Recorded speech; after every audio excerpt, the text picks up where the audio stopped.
നമസ്കാരം, ഞാൻ ശാലിനി. പ്രധാന വാർത്തകൾ. ലോക പരിസ്ഥിതി ദിനം ആചരിച്ചു. നാടെങ്ങും വൃക്ഷത്തൈ നടലും പരിസ്ഥിതി ദിന സന്ദേശവും. കാഞ്ഞിരപ്പള്ളി ബസ് സ്റ്റാൻഡിലെ കംഫർട്ട് സ്റ്റേഷൻ വീണ്ടും അടച്ചുപൂട്ടി. സെപ്റ്റിക് ടാങ്ക് നിറഞ്ഞ മലിനജലം പുറത്തേക്കൊഴുകി സ്റ്റാൻഡിലെത്തുന്ന യാത്രക്കാർ വലയുന്നു. പൂഞ്ഞാറിന്റെ വികസനം ലക്ഷ്യമിട്ട് rising Poonjar 2K25 investors meet. June 9 തിങ്കളാഴ്ച ഈരാറ്റുപേട്ടയിൽ 2042 കോടി രൂപയുടെ നിക്ഷേപ വാഗ്ദാനം. 206 സംരംഭകർ രജിസ്റ്റർ ചെയ്തു. 7381 പേർക്ക് തൊഴിൽ ലഭ്യമാകും.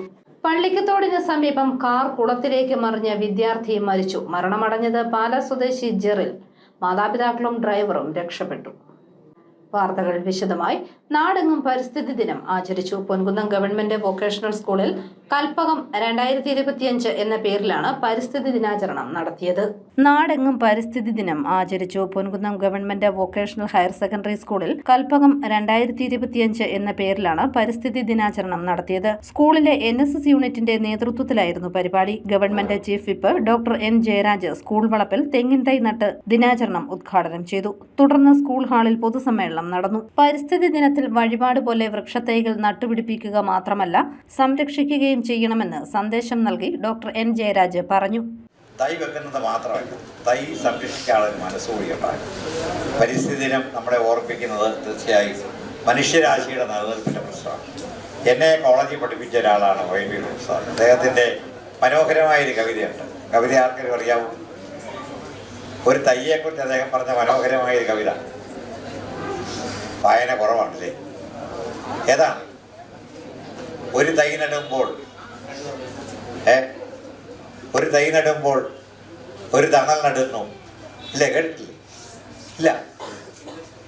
അങ്ങനെ കവിത അദ്ദേഹത്തിൻ്റെ ഒരു തൈ നടുമ്പോൾ തണൽ നടുന്നു എന്നുള്ള മനോഹരമായൊരു കവിത അദ്ദേഹത്തിൻ്റെ. അപ്പം അതുകൊണ്ട് ഓരോ തൈയും ഇപ്പം നമ്മൾ കാണുന്ന തൈകളൊക്കെ വെച്ചത് ആർക്കോ വേണ്ടി പൂർവികന്മാർ വെച്ചതാണ്. പക്ഷെ അതിൻ്റെ തണലിലാണ് നമ്മൾ നിൽക്കുന്നത്. നമുക്ക് വേണ്ടി മാത്രമല്ല. PTA പ്രസിഡന്റ് ജനീവ് PG അധ്യക്ഷനായി. ലഹരിക്കെതിരെ ചെക്ക് എന്ന ആശയവുമായി സ്കൂളിലേക്ക് പൊൻകുന്നം ലെൻസ്ഫെഡിന്റെ നേതൃത്വത്തിൽ നൽകിയ ചെസ് ബോർഡും ഡോക്ടർ N ജയരാജ് കൈമാറി. School principal Niyas MH, headmistress Rajani MC, panchayat അംഗങ്ങളായ ആന്റണി മാർട്ടിൻ, ശ്രീലത സന്തോഷ് തുടങ്ങിയവർ ചടങ്ങിൽ പങ്കെടുത്തു. News bureau, Ponkunnam. Ponkunnam CMS LP സ്കൂളിൽ പരിസ്ഥിതി ദിനാഘോഷവും പഠനോപകരണ വിതരണവും നടത്തി. Government chief whip doctor N Jayaraj ദിനാഘോഷം ഉദ്ഘാടനം ചെയ്തു. പൊൻകുന്നം അട്ടിക്കൽ CMS LP സ്കൂളിൽ പരിസ്ഥിതി ദിനാഘോഷവും കുട്ടികൾക്കായുള്ള പഠനോപകരണങ്ങളുടെ വിതരണവും നടന്നു. സ്കൂൾ വളപ്പിൽ government chief whip doctor N Jayaraj വൃക്ഷത്തൈകൾ വെച്ചുപിടിപ്പിച്ചു. അശോക വൃക്ഷത്തൈയും സ്റ്റാർ ഫ്രൂട്ടുമാണ് നട്ടത്. പ്രകൃതിയെ സംരക്ഷിക്കാതെ നഷ്ടപ്പെടുത്തിയതാണ് കാലാവസ്ഥാ വ്യതിയാനത്തിന് കാരണമെന്ന് ഡോക്ടർ N ജയരാജ് പറഞ്ഞു. പ്രകൃതിയെ നാം വീണ്ടെടുക്കണമെന്നും ഡോക്ടർ N ജയരാജ് കൂട്ടിച്ചേർത്തു. പരിസ്ഥിതിയുടെ ഒരുപാട് പ്രാധാന്യമുള്ള കാലത്താണ് നമ്മളതിന് ദുരന്തങ്ങൾ അനുഭവിച്ചുകൊണ്ടിരിക്കുന്ന കാലമാണ്. നമുക്കറിയാം, പരിസ്ഥിതിയെ സംരക്ഷിക്കാത്തതിൻ്റെ ഭാഗമാണ് ഈ മഴയൊക്കെ വല്ല കാലത്തും വരും. അമിതമായ മഴ, അമിതമായ വെള്ളപ്പൊക്കം, അല്ലെങ്കിൽ വേനൽ, ഇങ്ങനെ കാലാവസ്ഥയ്ക്കുണ്ടായ മാറ്റം. പണ്ട് കേരളം എത്ര നല്ല കാലാവസ്ഥയുടെ നാടായിരുന്നു. ഇതൊക്കെ നമ്മൾ നഷ്ടപ്പെടുത്തി പല കാരണങ്ങളും. മറ്റും പറഞ്ഞതുപോലെ നമ്മൾ തന്നെ നഷ്ടപ്പെടുത്തിയ പ്രകൃതിയല്ല, അതിനെ വീണ്ടെടുക്കാനുള്ള ശ്രമമാണ് സത്യത്തിൽ നടക്കുന്നത്. അത് മരങ്ങൾ വെച്ചും നമ്മുടെ നാട്, നമ്മുടെ തോടുകളെയും കൈത്തോടുകളെയും ആറിനെയൊക്കെ സംരക്ഷിക്കും നടപ്പാക്കേണ്ട ഒരു കാലത്തുകൂടെയാണ് കടന്നു പോകുന്നത്. School local manager father Saji Joseph അധ്യക്ഷ പ്രസംഗവും പരിസ്ഥിതി ദിന സന്ദേശവും നൽകി. Ward member Sumesh Andrews, panchayat അംഗങ്ങളായ Antony Martin, KA Abraham, school headmistress Roshan C Daniel തുടങ്ങിയവർ പങ്കെടുത്തു. സ്കൂളിലെ കുട്ടികൾക്കായി കേരള വിദ്യാർത്ഥി കോൺഗ്രസ് വാങ്ങി നൽകിയ പഠനോപകരണങ്ങളും ഡോക്ടർ N ജയരാജ് കൈമാറി. യോഗത്തിൽ വിദ്യാഭ്യാസ മന്ത്രി എഡിറ്ററായ കുരുന്നെഴുത്തിൽ ഇടം നേടിയ വിദ്യാർത്ഥി അഷേർ K ഷൈജുവിനെ അനുമോദിച്ചു. News bureau, Ponkunnam. കാട് വെച്ച് പിടിപ്പിച്ച് പ്രൊഫസർ CP റോയ്. പരിസ്ഥിതി പ്രവർത്തകനും വനസംരക്ഷകനുമായ പ്രൊഫസർ CP റോയ് കഴിഞ്ഞ 25 വർഷമായി വൃക്ഷങ്ങൾ വെച്ചുപിടിപ്പിക്കുന്നു. കോട്ടയം നഗരത്തിൽ തന്നെ 10,000-ഓളം മരങ്ങളാണ് CP റോയിയുടെ നേതൃത്വത്തിൽ വെച്ചുപിടിപ്പിച്ചിരിക്കുന്നത്. കാടില്ലെങ്കിൽ നമ്മളില്ല എന്നതാണ് പ്രൊഫസർ CP റോയിയുടെ മുദ്രാവാക്യം. ഒരു ദിവസം ഒരു വൃക്ഷമെങ്കിലും ഇദ്ദേഹം വച്ചുപിടിപ്പിക്കും. കോട്ടയം നഗരവും പരിസര പ്രദേശങ്ങളിലും ഫലവൃക്ഷങ്ങൾ ധാരാളം വച്ചുപിടിപ്പിച്ചു. കോട്ടയം ഈരയിൽക്കടവ് മണിപ്പുഴ ബൈപ്പാസിൽ 10,000 വൃക്ഷങ്ങളാണ് ഇദ്ദേഹത്തിന്റെ നേതൃത്വത്തിൽ വച്ചുപിടിപ്പിച്ചിരിക്കുന്നത്.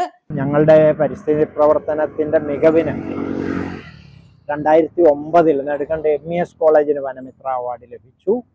2012 എനിക്ക് വ്യക്തിഗത വനമിത്ര അവാർഡ് കിട്ടി. ഞാൻ പറയാൻ കാര്യം, ഇടുക്കി ജില്ലയിലെ ഞങ്ങളുടെ പ്രവർത്തനത്തിന് കിട്ടിയ ഒരു അംഗീകാരമാണ് ഈ 2 വനമിത്ര അവാർഡുകൾ.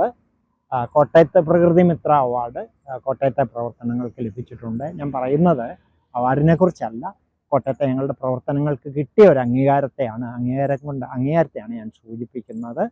എന്തായാലും ഏകദേശം ഒരു 10,000-ഓളം മരങ്ങൾ കോട്ടയം ടൗണും പരിസരവുമായിട്ട് ഞങ്ങൾക്ക് നട്ടുപിടിപ്പിക്കാൻ കഴിഞ്ഞിട്ടുണ്ട്. ഗിരിദീപം കോളേജിൽ ഒരു 10,000-ഓളം പ്ലാവ് തന്നെ ഞങ്ങൾ നട്ടു വളർത്തുന്നുണ്ട്.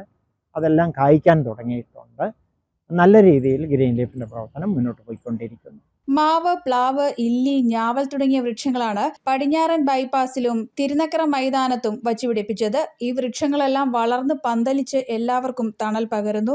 ഗ്രീൻ ലീഫ് എന്ന പ്രകൃതി സംരക്ഷണ സംഘടനയിൽ 100 കണക്കിന് അംഗങ്ങളുണ്ട്. പരിസ്ഥിതി ദിനത്തിൽ ഏതെങ്കിലും വൃക്ഷം നട്ട് പിന്നീട് അങ്ങോട്ട് തിരിഞ്ഞു നോക്കാത്ത കാഴ്ചകൾ നമുക്ക് ചുറ്റും ഉണ്ടാകുമ്പോൾ ദിനവും നട്ട വൃക്ഷങ്ങൾ പരിപാലിക്കുക കൂടി ചെയ്യുന്നതാണ് CP റോയിയുടെ പ്രവർത്തന ശൈലി. വീട്ടിൽ നിന്ന് നഗരത്തിലേക്ക് വരുമ്പോഴും പോകുമ്പോഴും നട്ടുപിടിപ്പിച്ച വൃക്ഷങ്ങളെ പരിപാലിക്കുകയും ചെയ്യുന്നു. ഒരുപക്ഷെ ഈ യാത്ര തന്നെ ഈ മരങ്ങളെ പരിപാലിക്കുന്നതിന് വേണ്ടി തന്നെയാണെന്ന് പറയാം. പ്രകൃതി അറിഞ്ഞ് മനുഷ്യന്റെ നിലനിൽപ്പിന് മരങ്ങൾ കൂടിയേ തീരൂ എന്ന് മനസ്സിലാക്കി പ്രവർത്തിക്കുന്ന CP റോയിക്കാകട്ടെ ഈ പരിസ്ഥിതി ദിനത്തിലെ salute. News bureau, Kottayam. AIPSO ജില്ലാതല പരിസ്ഥിതി വാരാചരണം തുടങ്ങി. ഉദ്ഘാടനത്തോടനുബന്ധിച്ച് കോട്ടയം പബ്ലിക് ലൈബ്രറി അങ്കണത്തിൽ വൃക്ഷത്തൈ നട്ടു. ഓൾ ഇന്ത്യ സമാധാന ഐക്യദാർഢ്യ സമിതി കോട്ടയം ജില്ലാ കമ്മിറ്റിയുടെ നേതൃത്വത്തിൽ പരിസ്ഥിതി വാരാചരണത്തിന്റെ ജില്ലാതല ഉദ്ഘാടനം കോട്ടയം പബ്ലിക് ലൈബ്രറി അങ്കണത്തിൽ നടന്നു. General secretary advocate VB Binu വൃക്ഷത്തൈ റവറന്റ് ഡോക്ടർ ഫാദർ MP ജോർജിന് നൽകി ഉദ്ഘാടനം ചെയ്തു. പ്ലാസ്റ്റിക് മാലിന്യമുക്ത കോട്ടയത്തിന് വേണ്ടി ഐപ്സോയുടെ നേതൃത്വത്തിൽ ക്യാമ്പയിൻ നടത്തുമെന്ന് അദ്ദേഹം അറിയിച്ചു. പരിസ്ഥിതിയെ സംരക്ഷിക്കാൻ ലോകത്തെല്ലാ ജനങ്ങളുടെയും ആഹ്വാനം ഐക്യരാഷ്ട്രസഭയാണ് നടത്തിയിട്ടുള്ളത്. ഐക്യരാഷ്ട്രസഭ 2025 പരിസ്ഥിതി ദിനത്തിൽ പറഞ്ഞത് പ്ലാസ്റ്റിക് പൂർണ്ണമായും നിരോധിക്കുക എന്നുള്ളതാണ്. പ്ലാസ്റ്റിക് ഇല്ലാത്ത ഒരു സംസ്കാരത്തിലേക്ക് നമ്മുടെ നാട് വരണം എന്നുള്ളതാണ്. അപ്പോൾ പ്ലാസ്റ്റിക്കിനെ ഇല്ലാതാക്കി പ്രകൃതിയെ സംരക്ഷിക്കുക എന്ന് പറഞ്ഞാൽ അത് ഏറ്റവും വലിയ ജനകീയമായ ഇടപെടലായിരിക്കുമെന്ന് ഐക്യരാഷ്ട്രസഭ ലോകത്തോട് പറഞ്ഞ ഒരു സന്ദേശമാണ് നമ്മളിവിടെ നമ്മുടെ പ്രിയപ്പെട്ട MP ജോർജ് അച്ഛൻ, ഏറ്റവും നല്ല സംഗീതത്തെ സ്നേഹിക്കുന്ന, ആദരിക്കുന്ന, ആരാധിക്കുന്ന നമ്മുടെ അച്ഛനെ കൊണ്ട് ഇതുപോലെ മരം നടാൻ ഇവിടെ കഴിയുന്നു. ജില്ലാ പ്രസിഡന്റ് അഡ്വക്കേറ്റ് V ജയപ്രകാശ് അധ്യക്ഷത വഹിച്ചു. സെക്രട്ടറി അഡ്വക്കേറ്റ് KR ശ്രീനിവാസൻ, സംസ്ഥാന secretary Baiju Vayalath, public library secretary Shaji Venkatath, ജില്ലാ കമ്മിറ്റി അംഗം PK Anandakuttan, doctor A Jose, AK Archana, advocate Jithesh Babu, B Ashok, B Anandakuttan എന്നിവർ പ്രസംഗിച്ചു. News bureau, Kottayam. Kanjirappally bus സ്റ്റാൻഡിലെ കംഫർട്ട് സ്റ്റേഷൻ വീണ്ടും അടച്ചുപൂട്ടി. സെപ്റ്റിക് ടാങ്ക് നിറഞ്ഞ് സ്റ്റാൻഡിലൂടെ മലിനജലം ഒഴുകാൻ തുടങ്ങിയതാണ് കംഫർട്ട് സ്റ്റേഷൻ പൂട്ടിയിടാൻ കാരണമെന്ന് പഞ്ചായത്ത് അധികൃതർ പറയുന്നു. കാഞ്ഞിരപ്പള്ളിയിലെ കംഫർട്ട് സ്റ്റേഷൻ ഇക്കുറിയും മഴക്കാലത്ത് അടച്ചുപൂട്ടി. സെപ്റ്റിക് ടാങ്ക് നിറഞ്ഞ് മലിനജലം പുറത്തേക്കൊഴുകാൻ തുടങ്ങിയതോടെയാണ് കംഫർട്ട് സ്റ്റേഷൻ അടച്ചത്. 2010 25 വർഷത്തേക്ക് BOT അടിസ്ഥാനത്തിൽ നിർമ്മിച്ച കംഫർട്ട് സ്റ്റേഷൻ മുൻ വർഷങ്ങളിലും മഴക്കാലത്ത് അടച്ചിട്ടിരുന്നു. ഉറവജലം ഒലിച്ചെത്തുന്ന ബസ് സ്റ്റാൻഡിൽ സെപ്റ്റിക് ടാങ്ക് നിറഞ്ഞൊഴുകുന്നതാണ് പ്രശ്നങ്ങൾക്ക് കാരണം. ബസ് സ്റ്റാൻഡിലൂടെ മലിനജലം ഒഴുകി ദുർഗന്ധം വമിക്കുന്ന സ്ഥിതിയാണ് ഇപ്പോഴുള്ളത്. ദിവസേന 100 കണക്കിന് ബസ്സുകൾ കടന്നുപോകുന്ന സ്റ്റാൻഡാണ് കാഞ്ഞിരപ്പള്ളിയിലേത്. Comfort station അടച്ചുപൂട്ടിയതോടെ യാത്രക്കാരാകെ ദുരിതത്തിലായി. സ്റ്റാൻഡിലെത്തുന്ന യാത്രക്കാരും ബസ് ജീവനക്കാരും പ്രാഥമിക ആവശ്യങ്ങൾ നിറവേറ്റാൻ ബുദ്ധിമുട്ടുകയാണ്. പര്യാപ്തമായ സെപ്റ്റിക് ടാങ്കും സോക്ക് പിറ്റും ഇല്ലാത്തതാണ് കംഫർട്ട് സ്റ്റേഷനിലെ മാലിന്യം പുറത്തേക്കൊഴുകാൻ പ്രധാന കാരണം. കൂടാതെ മഴക്കാലത്ത് മണ്ണിനടിയിൽ ഉറവയും ഉണ്ടാകുന്നതോടെ ടാങ്ക് നിറഞ്ഞ് ജലം പുറത്തേക്ക് ഒഴുകും. കംഫർട്ട് സ്റ്റേഷൻ സ്ഥിതി ചെയ്യുന്ന ഭാഗത്തെ ഉറവയാണ് പുതിയ മാലിന്യക്കുഴി നിർമ്മിക്കുന്നതിന് തടസ്സമായി നിൽക്കുന്നതെന്ന് പഞ്ചായത്ത് അധികൃതർ പറയുന്നു. വാർഷിക പദ്ധതിയിൽ ഉൾപ്പെടുത്തി സീവേജ് ട്രീറ്റ്മെന്റ് പ്ലാന്റ് നിർമ്മിക്കുന്നതിന് വേണ്ടി പദ്ധതി തയ്യാറാക്കിയിട്ടുണ്ടെന്നും പ്ലാന്റ് നിർമ്മിച്ച് പ്രശ്നം പരിഹരിക്കുമെന്നുമാണ് പഞ്ചായത്ത് അധികൃതരുടെ വിശദീകരണം. News bureau, Kanjirappally. സംസ്ഥാന സർക്കാർ കൊച്ചിയിൽ നടത്തിയ ഇൻവെസ്റ്റ് കേരള ഗ്ലോബൽ സമ്മിറ്റിന്റെ മാതൃകയിൽ വ്യവസായ വകുപ്പിന്റെ നേതൃത്വത്തിൽ റൈസിംഗ് പൂഞ്ഞാർ 2K25 എന്ന പേരിൽ ഇൻവെസ്റ്റേഴ്സ് മീറ്റ് സംഘടിപ്പിക്കുന്നു. തിങ്കളാഴ്ച ഈരാറ്റുപേട്ട ബർക്കാത്ത് സ്ക്വയറിലാണ് ഇൻവെസ്റ്റേഴ്സ് മീറ്റ്. സംസ്ഥാന സർക്കാർ കൊച്ചിയിൽ നടത്തിയ ഇൻവെസ്റ്റ് കേരള ഗ്ലോബൽ സമ്മിറ്റിന്റെ മാതൃകയിൽ വ്യവസായ വകുപ്പിന്റെ നേതൃത്വത്തിൽ തിങ്കളാഴ്ച ഈരാറ്റുപേട്ട ബറക്കാത്ത് സ്ക്വയർ ഓഡിറ്റോറിയത്തിൽ റൈസിംഗ് പൂഞ്ഞാർ 2K25 എന്ന പേരിൽ നിക്ഷേപ സംഗമം സംഘടിപ്പിക്കുമെന്ന് അഡ്വക്കേറ്റ് സെബാസ്റ്റ്യൻ കുളത്തുങ്കൽ MLA അറിയിച്ചു. കോട്ടയം പ്രസ് ക്ലബ്ബിൽ നടന്ന വാർത്താ സമ്മേളനത്തിൽ സംസാരിക്കുകയായിരുന്നു അദ്ദേഹം. നിലവിൽ 206 സംരംഭകർ രജിസ്റ്റർ ചെയ്തു കഴിഞ്ഞു. 2042 കോടി രൂപയുടെ നിക്ഷേപ വാഗ്ദാനം ലഭിച്ചു. 7381 പേർക്ക് തൊഴിൽ ലഭ്യമാകുമെന്നാണ് പ്രതീക്ഷയെന്നും MLA പറഞ്ഞു.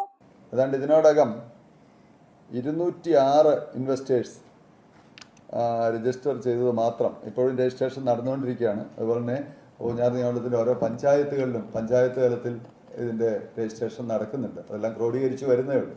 ആയാലും നേരിട്ടിപ്പോൾ രജിസ്റ്റർ ചെയ്യപ്പെട്ടിട്ടുള്ളത് ഇതിനോടകം തന്നെ 206 സംരംഭകരായി 2042 കോടി രൂപയുടെ, നമ്മൾ 1000 കോടി രൂപ ലക്ഷ്യമിട്ടെടുത്ത് 2042 കോടി രൂപയുടെ നിക്ഷേപ വാഗ്ദാനം ഇതിനോടകം ലഭിച്ചു കഴിഞ്ഞു. ആ സംരംഭങ്ങളൊക്കെ യാഥാർത്ഥ്യമാകുമ്പോൾ ഏതാണ്ട് 7381 തൊഴിലവസരങ്ങൾ പുതുതായി സൃഷ്ടിക്കപ്പെടും എന്നുള്ളതാണ് കണക്കാക്കപ്പെട്ടിട്ടുള്ളത്. ഇനിയും 4 ദിവസം കൂടി അവശേഷിക്കുന്നുണ്ട്. സ്വാഭാവികമായും ഇനിയും വളരെ മികച്ച മുന്നേറ്റമാണ് പ്രതീക്ഷിക്കുന്നത്.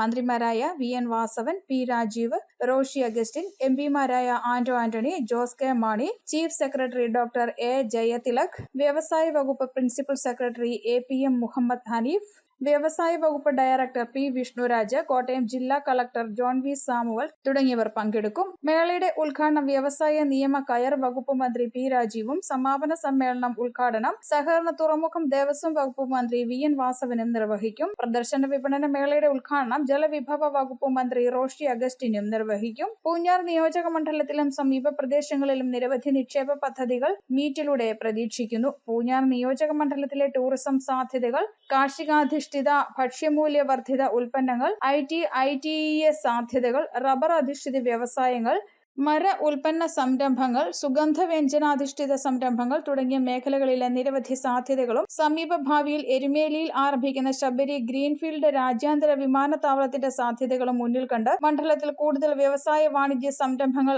ആരംഭിച്ച് ഉൽപാദനവും അതുവഴി ജനങ്ങളുടെ തൊഴിലും വരുമാനവും വർദ്ധിപ്പിക്കാനാണ് നിക്ഷേപ സംഗമം ലക്ഷ്യം വെക്കുന്നത്. വാർത്താ സമ്മേളനത്തിൽ സംഘാടക സമിതി ഭാരവാഹികളായ Joy George, advocate TS Sunil, advocate Sajan Kunnath, Dileep Kumar, Tommy Joseph, ജില്ലാ വ്യവസായ കേന്ദ്രം മാനേജർ VR രാകേഷ് എന്നിവരും പങ്കെടുത്തു. News bureau, Kottayam. പള്ളിക്കത്തോട് കയ്യൂരിയിൽ കാർ കുളത്തിലേക്ക് മറിഞ്ഞ യുവാവ് മരിച്ചു. ചെങ്ങളത്ത് വാടകയ്ക്ക് താമസിക്കുന്ന പാലാ സ്വദേശി ചന്ദ്രൻകുന്നേൽ വീട്ടിൽ ജെയിംസിന്റെ മകൻ ജെറിലാണ് മരിച്ചത്. കാറിലുണ്ടായിരുന്ന ജെറിലിന്റെ മാതാപിതാക്കളും ഡ്രൈവറും രക്ഷപ്പെട്ടു. ഇന്നലെ രാത്രി 8:15 അപകടം. പള്ളിക്കത്തോട് ഭാഗത്തു നിന്നെത്തിയ കാർ ചല്ലോലിയിലെ ജല അതോറിറ്റിയുടെ കുളത്തിലേക്കാണ് നിയന്ത്രണം വിട്ട് മറിഞ്ഞത്. Ponkunnam government vocational higher secondary സ്കൂളിൽ നിയമ ശുചിത്വ ബോധവൽക്കരണ പരിപാടി നടത്തി. കൂടെയുണ്ട് കരുത്തേകാൻ എന്ന പേരിൽ നടന്ന പരിപാടി PTA പ്രസിഡന്റ് ജെനീവ് PG ഉദ്ഘാടനം ചെയ്തു. ശുചിത്വ mission block coordinator Abhiraj class നയിച്ചു. ഏറ്റവും പ്രധാനപ്പെട്ട കാര്യമാണ് കൈകൾ നല്ല രീതിയിൽ കൈ കഴുകണമെന്ന് പറയുന്നത്. നമ്മുടെ കഴിച്ചൊക്കെയാണ് ഉച്ചയ്ക്ക് ലഞ്ച് ടൈം ആകുമ്പോൾ നമ്മൾ ഓടിപ്പോയി ഇങ്ങനെ ഒരു കഴുകി ചെയ്യണം. ഇങ്ങനെയാണ് നമ്മൾ കൈ കഴുകേണ്ടത്, ഒരിക്കലും അല്ല. എങ്ങനെയാണ്? 2 കൈ എടുക്കുക, സോപ്പ് പതിപ്പിക്കുക, ഈ സൈഡ് കഴുകുക, അതുപോലെ തന്നെ മറു സൈഡ് കഴുകുക, അതുപോലെ തന്നെ നമ്മൾ ഈ ഭാഗങ്ങൾ അങ്ങനെ കഴുകുക, ജസ്റ്റ് വാഷ് ചെയ്യുക. ഇങ്ങനെയാണ് നമ്മൾ വാഷ് ചെയ്യേണ്ടത്. അപ്പം വ്യക്തിശുചിത്വത്തിൽ, അതായത് ഞാൻ പറഞ്ഞു വന്ന വ്യക്തിശുചിത്വത്തിൽ നമുക്ക് പാലിക്കേണ്ട ഏറ്റവും ഇതാണ് എന്താണ് കൈകൾ നല്ല വൃത്തിയായിട്ട് കഴുകുക. പാലായിലും പരിസരങ്ങളിലും തെരുവുനായ ശല്യം രൂക്ഷമായി. നിരവധി പേർക്കാണ് കടിയേൽക്കുന്നത്. പാലായിലും സമീപ ഗ്രാമങ്ങളിലും തെരുവുനായ ശല്യം രൂക്ഷമാകുന്നതായി പരാതി. ഇന്നലെ രാമപുരം ഭാഗത്ത് തെരുവുനായ്ക്കൾ സ്കൂൾ വിദ്യാർത്ഥികളടക്കം ആളുകളെ ആക്രമിക്കുകയും അവർക്ക് പരിക്കേൽക്കുകയും ചെയ്തു. ഇവർ ആശുപത്രികളിൽ ചികിത്സയിലാണ്. നഗരങ്ങളിലും ഗ്രാമങ്ങളിലും സഞ്ചരിക്കുന്നവരെ ഒരുപോലെ ഭീതിയിലാക്കുകയാണ് നായ്ക്കൾ. രാത്രികാലങ്ങളിലും രാവിലെയും പ്രധാന വഴികളിൽ സഞ്ചരിക്കാനെത്തുന്നവരാണ് നായ്ക്കളുടെ ആക്രമണങ്ങൾക്ക് കൂടുതലും ഇരയാകുന്നത്. സ്കൂൾ പരിസരങ്ങൾ പോലെ ഭക്ഷണാവശിഷ്ടങ്ങൾ ലഭിക്കുന്ന ഇടങ്ങളിലാണ് നായ്ക്കൾ കൂട്ടത്തോടെ തമ്പടിക്കുന്നത്. ഇവിടെ ചുറ്റിത്തിരിയുന്ന നായ്ക്കൾ സ്കൂളിലേക്ക് എത്തുന്ന വിദ്യാർത്ഥികൾക്ക് വലിയ ഭീഷണിയാണ് സൃഷ്ടിക്കുന്നത്. ടൗണുകളിലും മറ്റും മാലിന്യമിടുന്നിടത്തും അവ കൂട്ടമായി എത്തുന്നുണ്ട്. വഴിയിലൂടെ നടന്നു പോകുന്ന യാത്രക്കാർക്ക് നേരെ കുരിച്ചുചാടി ആക്രമിക്കുകയും ചെയ്യുന്നു. Town bus stand, riverview road, town bypass തുടങ്ങിയ സ്ഥലങ്ങളിൽ തെരുവുനായകളുടെ ശല്യവും രൂക്ഷമാണ്. അന്യസംസ്ഥാന തൊഴിലാളികൾ താമസിക്കുന്ന ഇടങ്ങളിൽ തെരുവുനായകൾക്ക് ഭക്ഷണം ഉണ്ടാക്കി നൽകുന്നതും ഇവ പെരുകാൻ കാരണമാകുന്നുണ്ട്. സ്റ്റേഡിയത്തിലും ബൈപ്പാസിലുമായി രാവിലെ വ്യായാമത്തിന് എത്തുന്നവർക്ക് തെരുവുനായകളുടെ ഭീഷണി നേരിടേണ്ടി വരുന്നുണ്ട്. നഗരങ്ങളിലും ഗ്രാമങ്ങളിലും റോഡിൽ ബസ് കാത്ത് നിൽക്കുന്നവർക്കെതിരെയും ഇവർ ആക്രമിക്കാൻ തുനിയാറുണ്ട്. വഴികളിൽ കൂട്ടം കൂടി നിൽക്കുന്ന തെരുവുനായ്ക്കൾ ഇരുചക്ര വാഹന യാത്രക്കാർക്കും ഏറെ അപകടം സൃഷ്ടിക്കുന്നുണ്ട്. കുരിച്ച് പുറകെ ഓടി വരികയും പിടിക്കാൻ ശ്രമിക്കുകയും ചെയ്യുന്ന അപകടങ്ങൾക്ക് കാരണമാകുന്നുണ്ട്. തെരുവുനായ്ക്കളിൽ നിന്നും നാടിനെ രക്ഷിക്കാനുള്ള വഴികൾ അധികാരികൾ കണ്ടെത്തണമെന്നാണ് നാട്ടുകാർ ആവശ്യപ്പെടുന്നത്. ന്യൂസ് ബ്യൂറോ, പാല. പ്രധാന വാർത്തകൾ ഒരിക്കൽ കൂടി. ലോക പരിസ്ഥിതി ദിനം ആചരിച്ചു. നാടെങ്ങും വൃക്ഷത്തൈ നടലും പരിസ്ഥിതി ദിന സന്ദേശവും. കാഞ്ഞിരപ്പള്ളി ബസ് സ്റ്റാൻഡിലെ കംഫർട്ട് സ്റ്റേഷൻ വീണ്ടും അടച്ചുപൂട്ടി. സെപ്റ്റിക് ടാങ്ക് നിറഞ്ഞ മലിനജലം പുറത്തേക്കൊഴുകി സ്റ്റാൻഡിലെത്തുന്ന യാത്രക്കാർ വലയുന്നു. പൂഞ്ഞാറിന്റെ വികസനം ലക്ഷ്യമിട്ട് rising Poonjar 2K25 investors meet. June 9 തിങ്കളാഴ്ച ഈരാറ്റുപേട്ടയിൽ 2042 കോടി രൂപയുടെ നിക്ഷേപ വാഗ്ദാനം. 206 സംരംഭകർ രജിസ്റ്റർ ചെയ്തു. 7381 പേർക്ക് തൊഴിൽ ലഭ്യമാകും. പള്ളിക്കത്തോടിന് സമീപം കാർ കുളത്തിലേക്ക് മറിഞ്ഞ വിദ്യാർത്ഥി മരിച്ചു. മരണമടഞ്ഞത് പാല സ്വദേശി ജെറിൽ. മാതാപിതാക്കളും ഡ്രൈവറും രക്ഷപ്പെട്ടു. ഈ ബുള്ളറ്റിൻ പൂർണ്ണമാകുന്നു. നമസ്കാരം.